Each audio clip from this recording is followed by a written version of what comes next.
Alam mo, nagugulat ako, Myra. 13 years ka noon. May regla ka na noon? Oo, nag-mensa ko eh. Talaga daw pinag-usapan.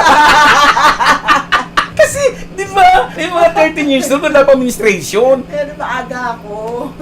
Isang direktang tanong, kung 13 years old ka nang pumasok sa showbiz world, ibig sabihin, buo pa ang pagkababae mo. Hindi, na-rape ako eh, ng 12. Oh, anong kwento?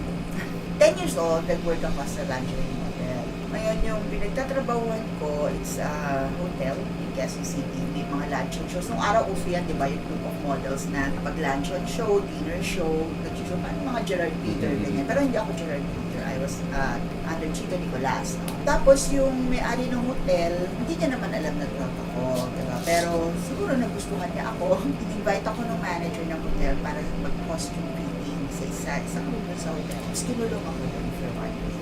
And I was raped by the owner. Ano ang naging reaksyon ng mga parents mo? Si mama, syempre, galit na galit. Kasi broken home ako, single mom si mama. So, galit na galit siya, syempre, hinahanap niya ako. 1 week ako nawala eh. Plano niya nung una, mag-aabol. Pero yung, inayos. So, hindi natuloy ang demanda. Natuloy ang demanda, inayos. Isang direkta, binayaran kayo. Ganon. Binayaran ka, si mama. Pumayag si mama mo. Eh kasi, mababalik mo pa ba yun? Eh, ikaw, ano reaction mo? Ang takot-takot ko na eh. Wala talaga.